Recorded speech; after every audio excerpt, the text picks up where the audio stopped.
এই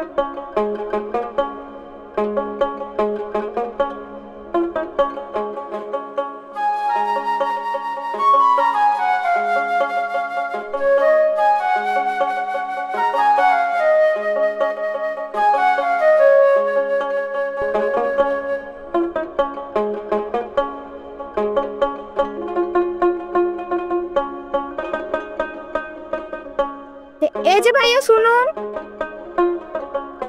আপনাকেই বলছি শুনুন।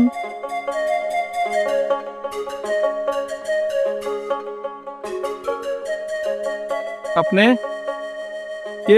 আপনাকে তো ঠিক চিনতে পারলাম না। আসলে ভাইয়া, আমি পরের বাড়িতে বুয়ার কাজ করে খেতাম। আমি যে বাড়িতে কাজ করতাম আমার মায়ের দূরে বাড়িতে বাই করে দিয়েছে, একটা টাকাও দেয় নাই। এখন আমি কোনে যাব? আমার তো বাপ মাও কেউ নাই। ভাইয়া, আপনি যদি কিছু মনে না করতেন, আমাকে একটা কাজ দেন না, আমি কাজ করব। আমি গত 2-3 দিন খাইনি। আপনি যদি কন, আমি মাঠের কামও করতে পারবো। আমি সব কামে পারি ভাইয়া। আমি তো আসলে এই বিষয়ে বলতে পারবো না। আমার ভাইয়া নামাজ পড়তেছে, নামাজটা পড়ে নেই। ঠিক আছে ভাইয়া।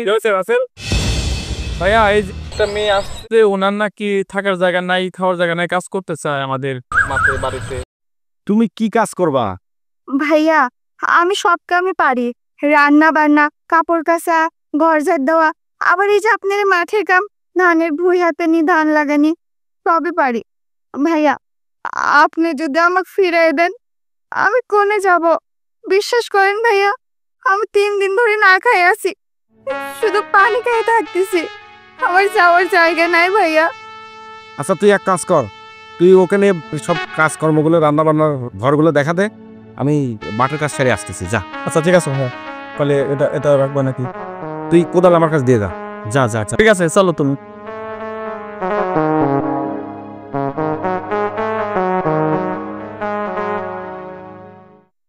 এরকম একটা মেয়ে কাজকর্ম পায় না, বুঝলাম না বিষয়টা। আচ্ছা থাকুক তো বাড়িতে, দেখা যাক কি হয়।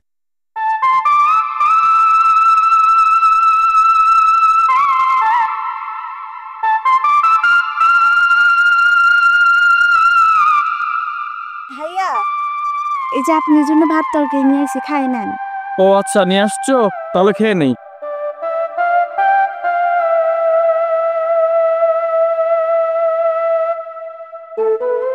জানো কি, আজ 2 দিন ভাত খেয়ে খুব শান্তি পাচ্ছি। কেন ভাইয়া?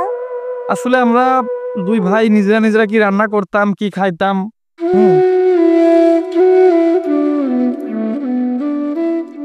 এই বেটা রাসেল, জি বাপ। বসো। ভাত ভাত খাচ্ছাও? হ্যাঁ, ও ভাত রাস কোনে? বড় ভাই বললো তুই এখানে কাজ কর, আমি আসতেছি। এই কথা বলে কোথায় জানি গেল। ও আচ্ছা, রাজেক আসলি পরে আমার কথা কইস, ঠিক আছে বেটা? আমি হচ্ছে কোর্টে গেলাম ওই তো ওই কেসের ব্যাপারে। আরও যদি আসে একটু মানে টাইম পাই, তাহলে আমার অনেকদিন যায়। আচ্ছা ঠিক আছে, ঠিক আছে, আমি কব না। আচ্ছা আচ্ছা ঠিক আছে।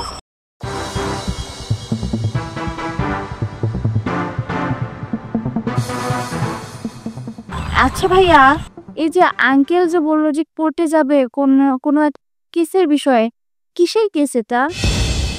এটা হচ্ছে রাজ ভাইয়ের ছোট ভাই কিছুদিন আগে মারা গেছে। কেউ বলতেছে যে আত্মহত্যা করছে, আবার কেউ বলতেছে না, তাকে মেরে ফেলা হয়েছে। এই শোকে তার আম্মাও কিছুদিন আগে মারা গেছে। তো এই জন্য রাজ ভাইয়ের বাবা কোর্টে একটা মামলা করছে এই তার ভাই মারা যাওয়ার পরে। তো এটার কোনো সুষ্ঠু তদন্ত এখনো পাওয়া যায় নাই। এই জন্য রাজ ভাই মাঝে মধ্যে কোর্টে যায়।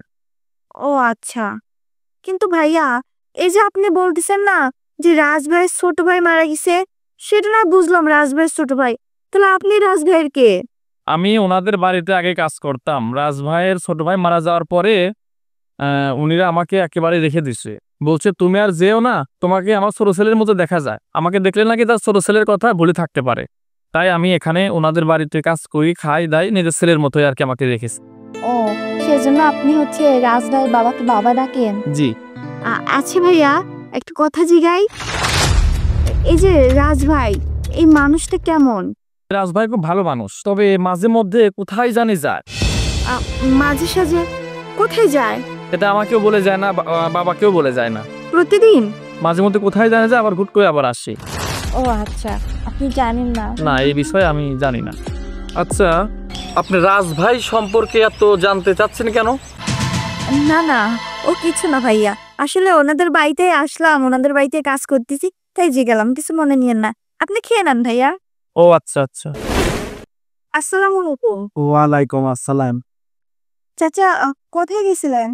আমি একটু ওই কোর্টে গেছিলাম। ও, আপনার ওই যে ছোট ছেলের হচ্ছে মার্ডারের বিষয়ে?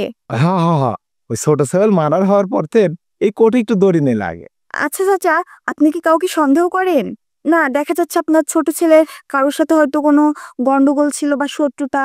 না না না না, আমার ছোট ছেলের সাথে কারোর গন্ডগোল ছিল না। আর আপনার বড় ছেলে রাজের?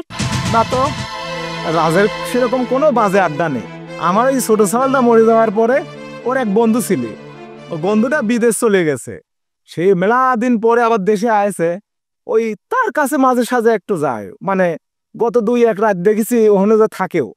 ও তাতে অসুবিধা নেই, আমার স্যার সেই রকম বাজে স্যার।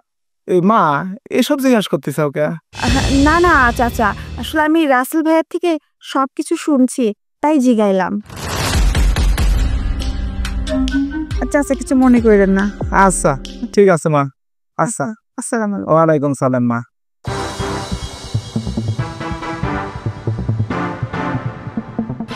আপনি হ্যাঁ ভাইয়া। ঘুমাই গেছিলে তুমি? ভাইয়া, কোথাও না, এমনি ওই যে ওইদিকে গেছিলাম। আচ্ছা, আমার ছোট ভাইয়ের মার্ডারের বিষয়ে তুমি সবাইকে মানে জিজ্ঞাসাবাদ করতেছো, এই বিষয়টা কি বলো তো? ভাইয়া, তেমন কিছু না, আসলে আপনাদের বাড়িতে এসে না নিজেকে আপনাদের পরিবারের একজন সদস্য মনে করে ফেলছি। আর আপনার বাবা যে এরকম দৌড়াদৌড়ি করে, এটা দেখে আমার খুব খারাপ লাগে, সেজন্য আর কি একটু জিজ্ঞাসাবাদ করছি। ভাইয়া, তবে আপনি নিষেধ করলে আর করবো না। আরে না না, আমি ঠিক তোমাকে সেটা বলিনি। ঠিক আছে, তুমি যাও, আমি নামাজ পড়ে আসি। হ্যাঁ, নামাজটা পড়ে আসি, নাহলে নামাজ আবার কাদা হয়ে যাবে। তুমি ভালো করে রান্না করবা কিন্তু। আচ্ছা ভাইয়া, ঠিক আছে, যাও যাও।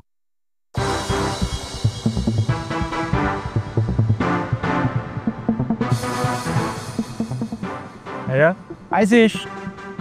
বয় বয়। আচ্ছা রাসেল, আমি তোকে ডাকেছি আমাদের বাড়িতে যে মেয়েটা আশ্রয় নিয়েছে, এই মেয়েটার বিষয়ে কিছু কথা বলার জন্য। ইদানিং এই মেয়েটা আমার ছোট ভাই মার্ডারের বিষয়ে মানে বেশি তদারকি করতেছে। আমি দেখলাম আমার বাপের সাথে এই বিষয়টা নিয়ে আলোচনা করতেছে। আমার তো মনে হচ্ছে মেয়েটা বেশি একটা সুবিধার। আসলে ভাইয়া, মেয়েটার কথা কি বলবো, মেয়েটা তো ভালো, চলাফেরা ভালো, কথাবার্তা ভালো, বিশেষ করে মেয়েটার রান্নাটা আরো ভালো ভাইয়া। আমার কেমনি যেন লাগতেছে রে, মানে মনের মধ্যে অশান্তি। নামাজ কালাম পড়ি 5 ওয়াক্ত, তারপরেও যদি এত অশান্তি লাগে, ভাল লাগে না। যা তুই যা। ঠিক আছে ভাইয়া।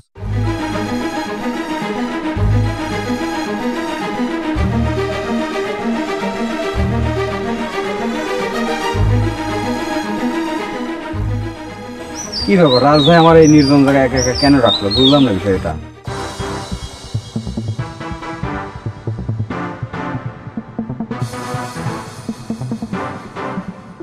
আচ্ছা, আমি ডাকছি এই নির্জন জায়গায় এই জন্য, আসলে আমি কি করি সেটা তো তুই ভালো করেই জানিস। শোন, আমার স্বার্থে যদি কেউ এক বিন্দু পরিমাণ আঘাত করে, আমি তার জন্য কি করতে পারি সেটা তুই ভালো করে জানিস।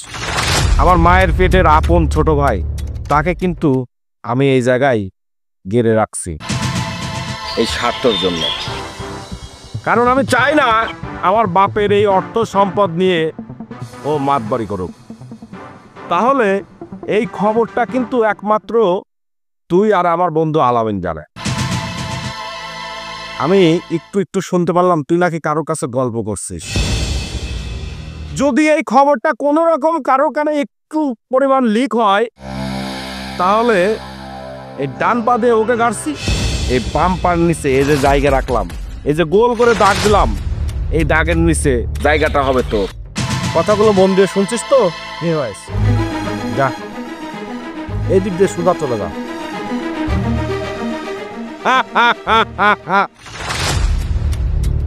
ভাই, এ ভাই, তুই আমাকে জ্ঞান দিস ভাই, ভালো থাকিস।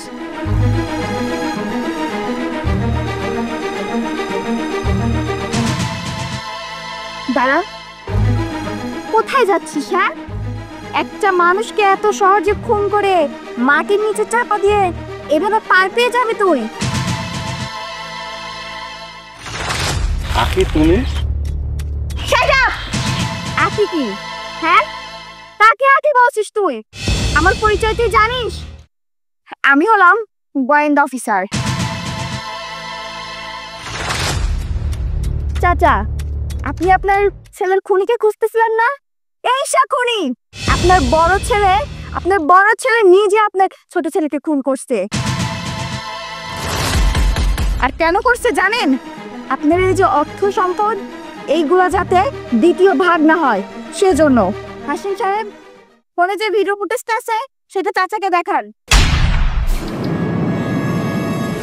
শোন, আমার স্বার্থে যদি কেউ এক বিন্দু পরিমাণ আঘাত করে, আমি তার জন্য কি করতে পারি সেটা তুই ভালো করে জানিস। আমার এই ডান পায়ের নিচে আমার মায়ের পেটের আপন ছোট ভাই, তাকে কিন্তু আমি এই জায়গায় গেড়ে রাখছি। আর এই বাম পায়ের নিচে রাখবো তোকে। একটা কথা যদি একটু লিক হয় তাহলে তোর অবস্থা খুব খারাপ আছে। যা, চলে যা। রাজ, তুই এটা করতে পারলি? কথা বল, কথা বল। হ্যাঁ, আমি আমার ভাইকে খুন করছি। আমি এখন স্বীকার করতেছি আমি আমার ভাইকে খুন করছি। কেন করছি আমি জানি না। বাবা, আমাকে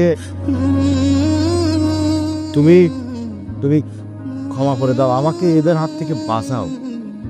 অফিসার, যান, নিয়ে যান, এদের নিয়ে যান।